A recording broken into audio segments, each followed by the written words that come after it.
Hey everybody, I'm your host, Robby T. Thank you guys for joining today. We are talking about one of my favorite subjects, which is really this idea of my three favorite scripts. Now, if you ever heard me talk about lead conversion, sales, any of that stuff, you'll easily know that I'm not a huge script fan.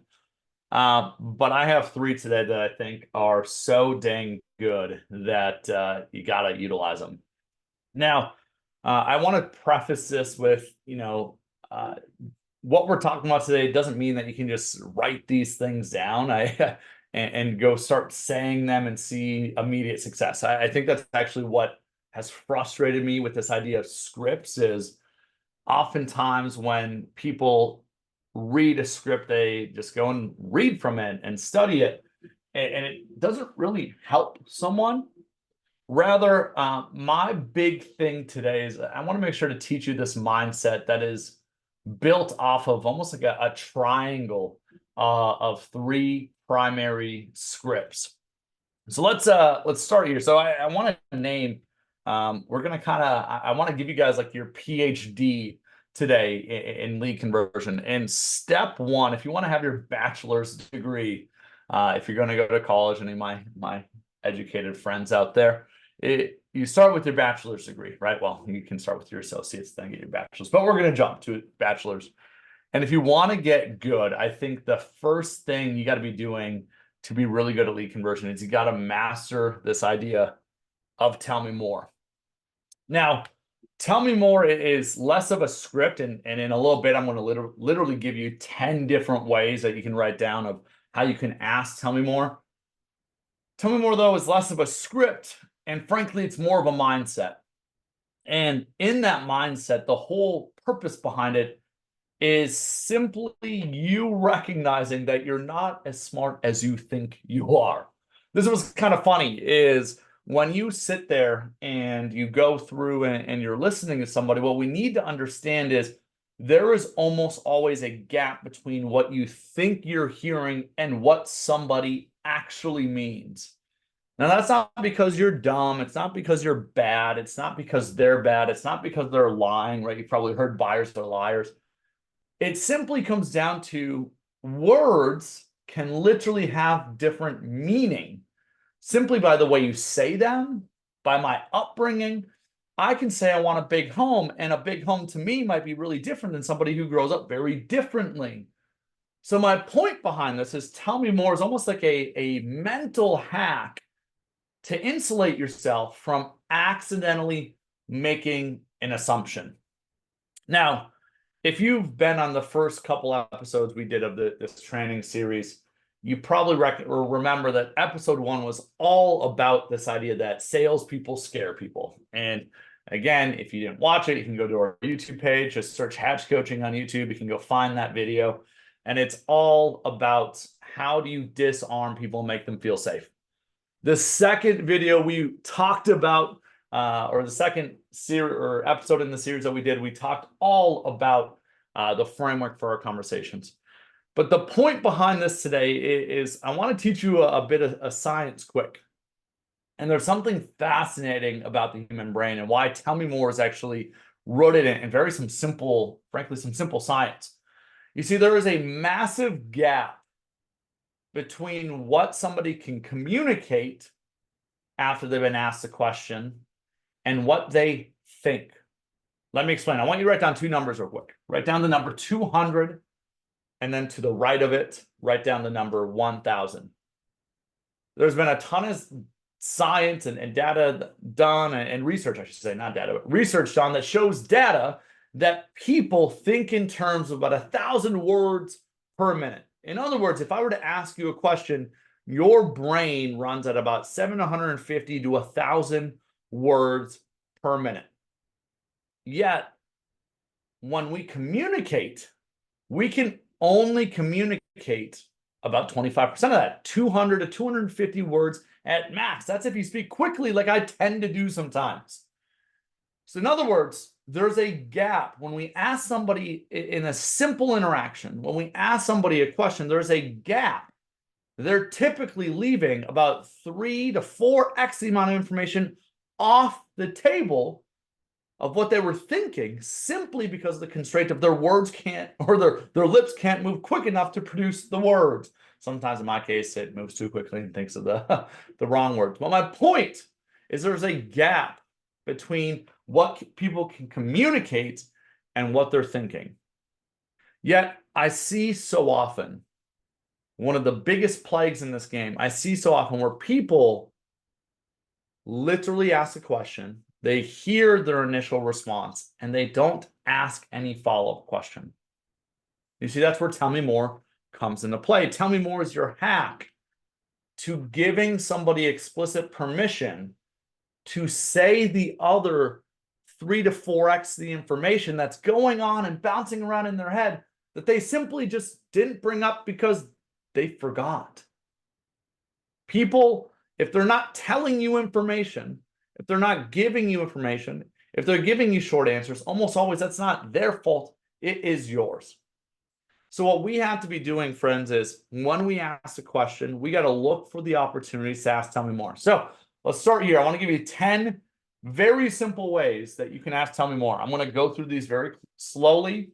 I might have some remarks about each of them. We'll see. All right, number one, get ready for this. Number one, the first way to ask, tell me more, is literally to ask, tell me more. There you go. Hopefully that one was easy for you. Number one was tell me more. Number two, could you share a little bit further? Keyword there is share. Could you share a little bit more? Could you share a little bit further? When someone is giving you an answer, asking, tell me more, sharing a little bit further, gives them permission to tell you more about what they just said. Number three, could you explain that a bit more? Could you explain that a little bit more? Keyword there is explain. Number four, could you expand upon that for me? Could you expand upon that for me? Expand.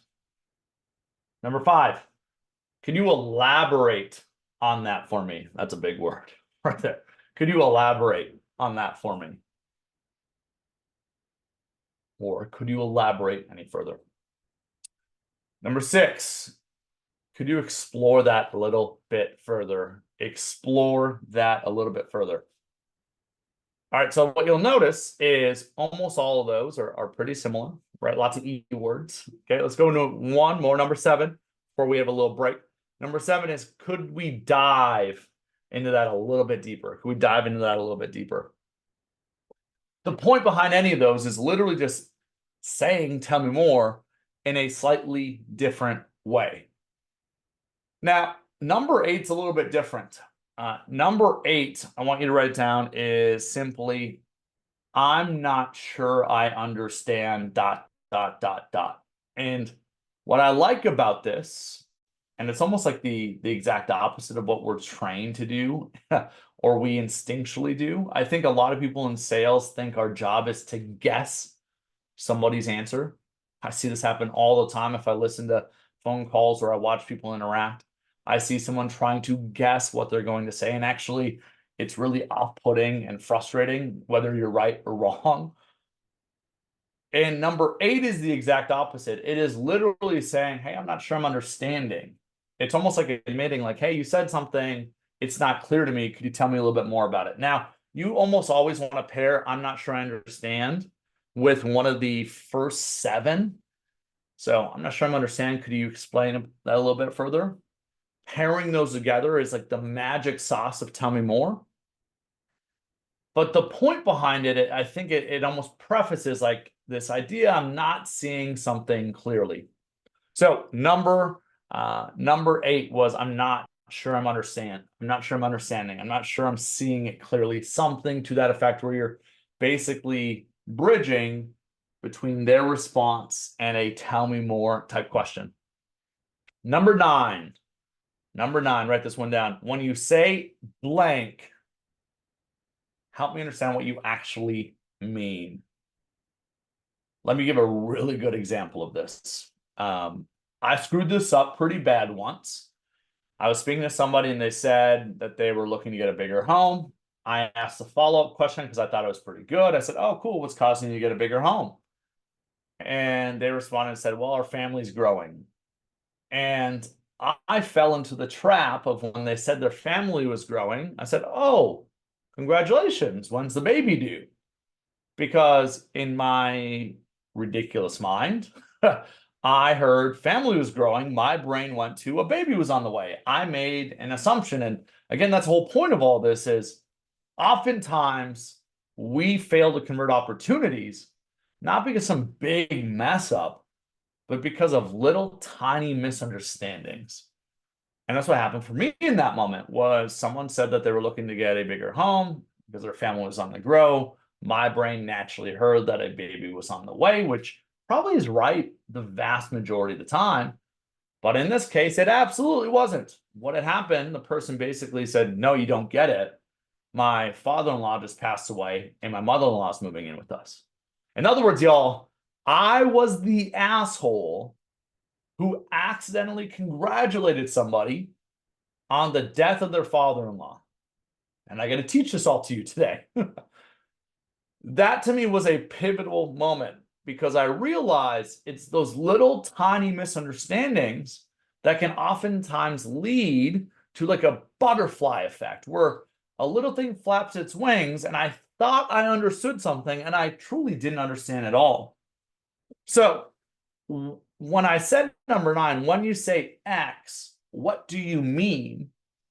It's literally saying, hey, I know that you said your family's growing. Could you help me understand that a little bit better? It's this little tiny hack to make sure that you don't fall into the trap of accidentally congratulating somebody on their father-in-law passing away. Because one, I missed out on an opportunity. But number 2, you feel like a bloody idiot afterwards. And it was nobody's fault but mine. All right, number 10.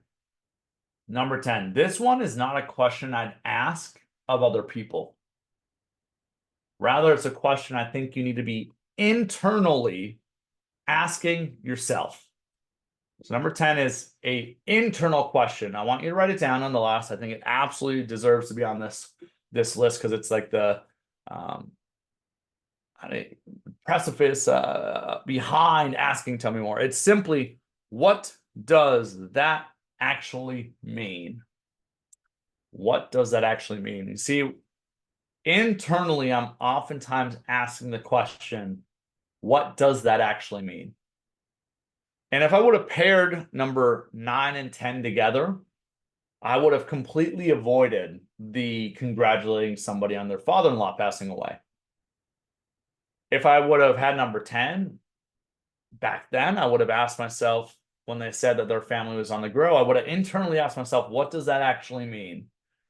And I would have had to have the bravery to recognize, holy crap, I didn't know.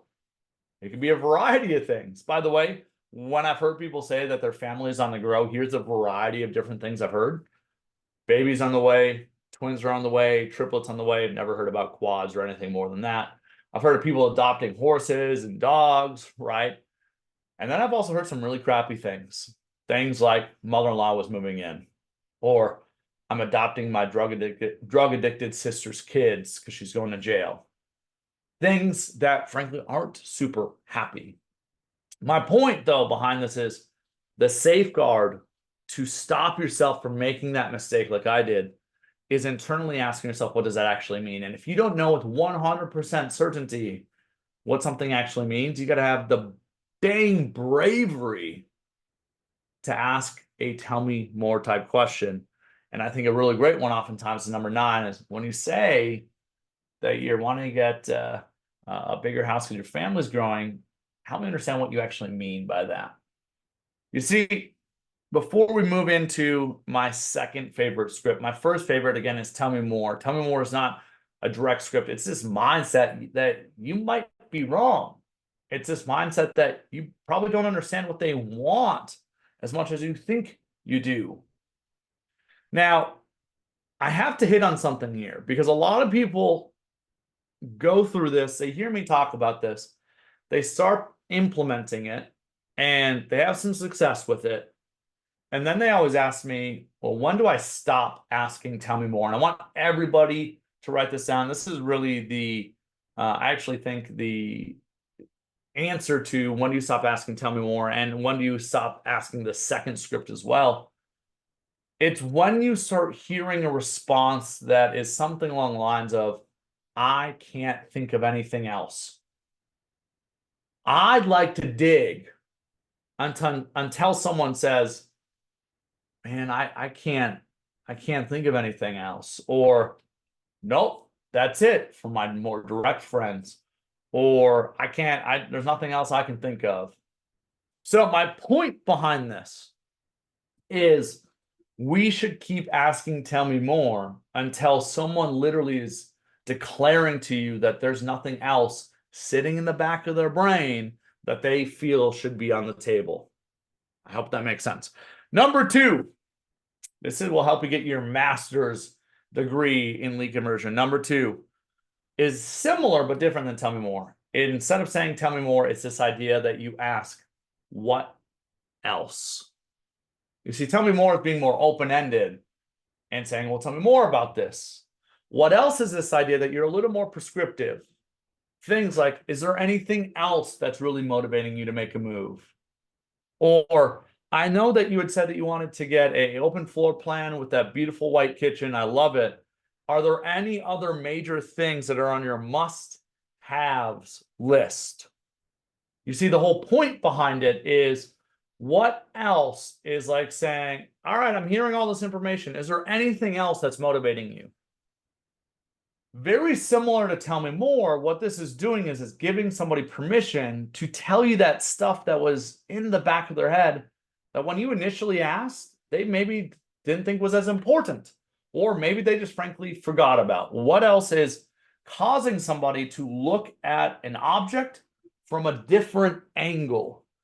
And when you look at an object from a different angle, you see an object differently. And that's what's great about what else is, tell me more is like looking at this, zooming in and out, but what else is changing the perspective to see, all right, was there something else that mattered to them? So the key here, if you want to write it down, is you have to acknowledge their answer.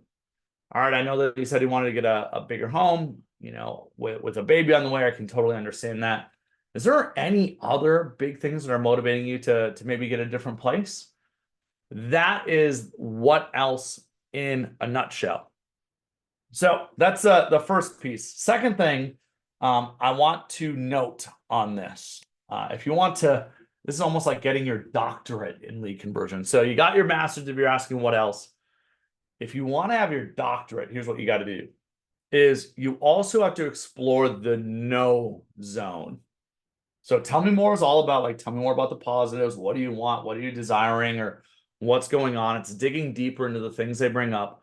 What else almost always is saying, what else is motivating you? But I also love to explore in conversations with people things like, what are things that you absolutely want to avoid? What are the things on your deal break list? What are the things that would cause you to absolutely stop making a move? I'll ask questions like this where I explore what are the things that would cause you to give up or not playing the game, not buy a home, or not buy this house. What are the things that you absolutely couldn't tolerate in your next home? And I do it for a variety of reasons. One is you learn maybe some of the trigger points of things that frustrate people, annoy people, whether it's about you or the market or maybe about their life. For example, when I've asked, what are some things that would cause you to stop making a move, or not, what would cause you to not get a new place? Some people will say, well, there's a possibility I could get laid off in the next few months. So they'll bring up information that could be deal breakers when you give them permission to do so. Additionally, though, so not only does it help reveal maybe some road bumps that could come up in the process, the other thing that happens when you explore the no zone is it gets people to tell you more yeses. So a good example of this is I'll ask, like, what are some other things that you absolutely do not want in your next home? And again, if we're talking about looking at an object, if tell me what was this, zooming in and out, if what else is looking at it from the side, the no zone is literally turning around and looking at it from the back side. What happens when you do that is people realize like, oh gosh, maybe we really don't want this. But I just remembered we absolutely need a backyard. So even though you asked, tell me more, you said what else, It's not until you ask them what else, what do you want to avoid, that their brain remembered, like, oh gosh, if it doesn't have a fenced backyard, I can't do it. Or something along those lines. I can't do a wood fence or some weird, this is where you'll hear some really weird things sometimes. The point behind this is when you go into the no zones, is it's helping somebody look at the same object from a different perspective. When you start looking at it from a different perspective, you either think of other things that maybe they forgot, or things that they never brought up, or maybe things that just need to be unlocked. And I think what we need to understand about leads and people in general is nobody has sat down with a notepad, right? And wrote out, I want 5 beds, 3 baths, 2 baths. Here is why. All the reasons. Like they have never done that before. In other words, what in the past, if you've ever heard somebody say, like, just ask these questions in this order, the problem with that is humans aren't orderly in the way they think. Like, you need to view somebody's answer to wanting to make a move less like a linear pattern and more like a ball of yarn that's all knotted up. And what's happening when you ask, tell me more, and what else, and exploring the no zone, is you're unraveling the ball of yarn to understand what the hell do they have here. This is why I've hated scripts that say LP Mama, location, pride, whatever it might be. I don't really care which one you follow. The problem with that is you get a very, very limited set of responses from them that are almost always scripted and surface level. And what I've found almost always is the best clients, the ones that actually purchase, the ones that are the most motivated, are the ones that have some type of story to tell you. And this is what allows you to learn that story behind what's desire or driving somebody to want to make a move. So again, hopefully that analogy sticks. People's brains are like a ball of yarn. You have to unravel, and you'll feel sometimes like, oh man, I question, unraveled a knot. And next thing you know, they just talk for 4 minutes and go on a rant. And now you got 20 feet of yarn that just came out. Hopefully that makes sense. But let's keep going. We got about 5-10 minutes left today. We're going to wrap a little earlier than some of the earlier lessons. We talked about how you get bachelor's. We talked about getting your master's. We talked about getting your doctorate. But y'all, you know me, I'm a nerd. And I want you to walk away with I think 2 tools that will help you be a Jedi master of lead conversion. If you do the first 3 things, those are fundamentals, right? Building blocks on top of each other. Tell me more. What else? No zone of what else. Now let's talk about the last 2 pieces that will turn you into a Jedi master. Number 1 is the idea of a challenging question. A challenging question is never telling somebody what they need to go and do. That's not what it's doing. It's not saying, hey, you should buy a house now because rates are low. You should buy a house now before rates go up. Challenging is not prescriptive. Rather, challenging to me has two main parts. One is I may speak a very uncomfortable truth.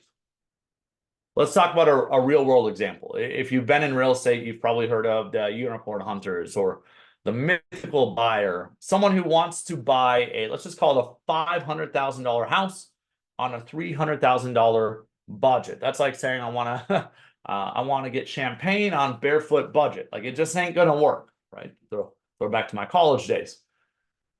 What happens a lot of times when we run into leads like this, a lot of times what we do is we just put that person on a save search and we cross our fingers and we hope and pray that $500,000 home for $300,000 shows up on the market. And I want to say this very, very, very clearly. That is never, ever, ever, ever, ever, emphasis on ever, going to happen.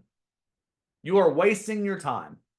Now, if you're like, man, this person isn't worth my time, it's not going to turn into anything, sure, go put them on a save search. You'll never hear from them again. It's probably not going to happen.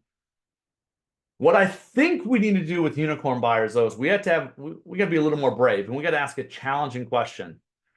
So remember, there's going to be 2 parts to a challenging question. Number 1 is we're going to acknowledge an uncomfortable truth.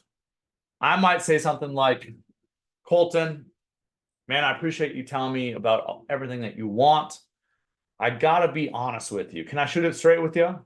Or you can say something like, on a scale of 1 to 10, how honest can I be with you? Or, all right, cool night, man, I gotta shoot straight with you. Like, you gotta transition less you gotta transition from, hey, we've been learning all about you want, to, all right, I gotta share something with you. So I gotta be a truth teller. Number one is speak the truth. Colton, I gotta be honest with you, man. I gotta shoot it straight with you. The house you described, I think, based off of everything I've seen in this market, is going to be about a $500,000 home, give or take a little bit. There might be some wiggle room there. And I know that you said you wanted to stay around a $300,000 to $350,000 budget. Is that correct? I'm going to ask that just to confirm. You'll say, yep. And then I'm going to do this. I'm going to ask the challenging question. This is where you really make your money in this game. And you'll learn that you can ask challenging questions about a lot of different things, but this is my favorite. I'll go through all that and I'll say, if you had to make a decision, Colton, there's a couple different things. Like I just said, I think you have one of three choices. One, you could increase your budget to that $500,000 mark to get everything you want in a house. Or number two, you can maybe look in some different areas, maybe move out of town, a little more rural, to get everything you want in a house for that price point you name. Or number three, we could sacrifice on the house a little bit. We could maybe lose that backyard, or lose a bedroom, or get rid of some acreage, right? Throw whatever out there would save them some cash. So I got to ask you, Colton, which of those three things are you maybe the most open to? And then shut up. Okay, be quiet. And here's what you'll notice is when you ask a challenging question, because I just presented an uncomfortable fact, and then I gave them options of how they'd want to proceed, you're going to hear one of two different types of responses. Number one, no, I'm just going to sit there and wait for the $500,000 house to come along. That's $300,000. And I have one simple word for you all. If that happens, run. Be done. This person still believes Santa Claus is bringing them presents. Sorry to ruin their life. Still their mom and dad. They've been enabled, right? Don't enable your freaking leads to think this way. Now, if they do, and they're stuck in it, and they're not going to buy a house, cut your losses, run away, move on. Oftentimes, though, I would say 80 to 90% of the time when you ask a challenging question like I just did in that framework, you're going to hear them say, well, maybe we can increase our budget to $400,000 and maybe look outside town. Do you think we could get a house outside, maybe within 15 miles? Something along those lines. In other words, I want you to write down this word. You're either going to hear like staunch, nope, I'm waiting, or you're going to see movement. That movement we can explore a little bit further now. Now we can explore, all right, so 400,000, would you maybe go to 450, or is 400,000 tops? Okay, when it comes to the house, I know you're willing to drop from 5 beds down to 4. All right, you said you're willing to go 15 miles out of town. Are you maybe willing to go half an hour, 30 miles out of town? So you start exploring these things. And I hope what you're seeing here is there's a hell of a lot more realistic chance you're going to help somebody actually make a move at that point. So my point, if you want to be a Jedi Master, is you got to challenge people. Not tell them what to do, but challenge them. Another good example of this is when people say, I want to do something in a year, I always challenge the hell out of it.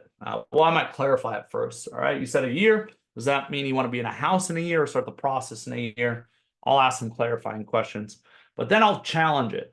So if they were to say to me, well, I want to buy a home sometime next summer, and they'd say, well, I don't even want to think about making a move till next summer, I'm going to challenge and say, well, what about maybe, I don't know, January, February of next year, if the perfect house came on the market, checks all the boxes for you, it's a great price. Is that something you might be curious about, or would you pass on that opportunity?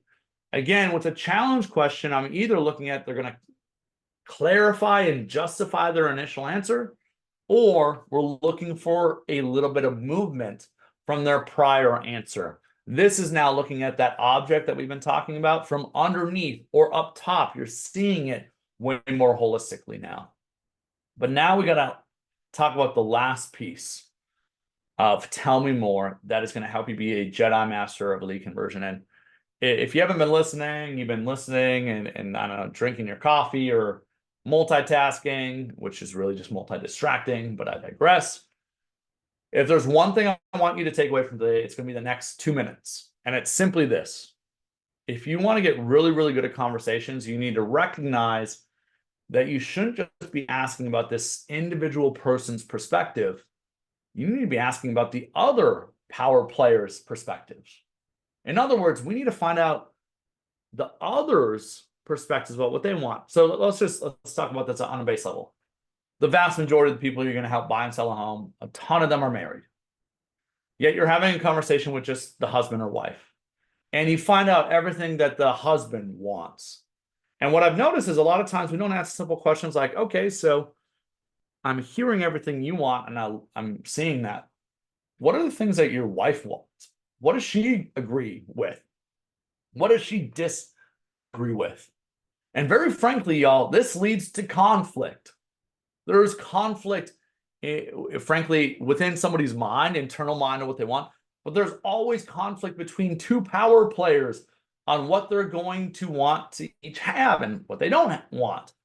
A really good example of this is I like to decorate much differently than my wife. I want much different things than my wife, but there's got to be some moderate middle ground. Yet far too often in our conversations, we only hear from one person's perspective. And what I love to do is if I'm speaking to the husband, I'll literally say, well, you know, if your wife was on the line, obviously we need to know that they brought up that they have a wife. Better if they say, Ellen, if Ellen was on the phone with me, what are the key things that she wants in her next home? Maybe you can't go as deep into it, but you're probably going to hear some decent answers, or it's even going to unlock some things that they both want. My point behind this, y'all, is if you want to be really great and have some of the best scripts in the book to tie this all together, the bachelor's degree was tell me more, right? Tell me more about that. Explain that a little bit further. Your master's degree is what else? Your doctorate degree is the no zone, asking what else, but diving into the no zone. What are the things they don't want? What are the things that they absolutely want to avoid? But y'all, if you want to be a Jedi Master, you got to do those two things. You got to challenge people's responses, not tell them what to do, but challenge it. And then you also have to explore what are the other opinions at play here? What do your kids want in your next home? Or when it comes to your kids, what are some of the things that you really value in your next home? When it comes to your pets, what are some of the things you really value in your next home? If your spouse is on the phone with us, what would they say is really important to them? I know your dad's helping pay for the place. What are some things that he would care about? The point behind this is you are starting to see through all of this a way more holistic picture of what is driving somebody to make a move. And I'm a firm believer that almost everybody, especially during times of higher rates, moving from lower rates, very frankly, people that are making a move right now have to have a pretty strong motivation to do so. A really good example of this is me. My interest rate on my house is 2.75. There would have to be some major motivation to get me out of this interest rate home. That's why you're seeing a lot of the gridlock and inventory issues that we see nationwide. In other words, people that are making a move are doing it because something is deeply motivating them to do it.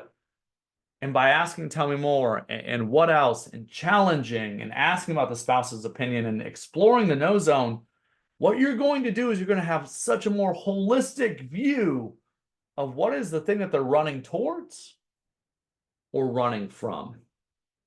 You see, tell me more, and these scripts aren't really scripts. It's a mindset. It's a mindset that I think you have to recognize you're not as smart as you think you are, that you probably don't understand your clients as well as you think you do. And if you walk into conversations being a little more open-minded, I promise you, understanding and predicting what your clients are going to want to do becomes so much easier. All right, y'all, that's all I got for you today. We will be back again in a couple weeks. Hopefully this was valuable. If you have any questions, follow-up questions for me about any of this stuff, about any of it, reach out to me at Real Robby T on the good old Instagram. You can email me at robbyt@hatchcoaching.com. If there's anything I can do for you, let me know. Much love, y'all. Get out there, do good, ask more questions, and for the love of God, be more open-minded, ask him more. Peace.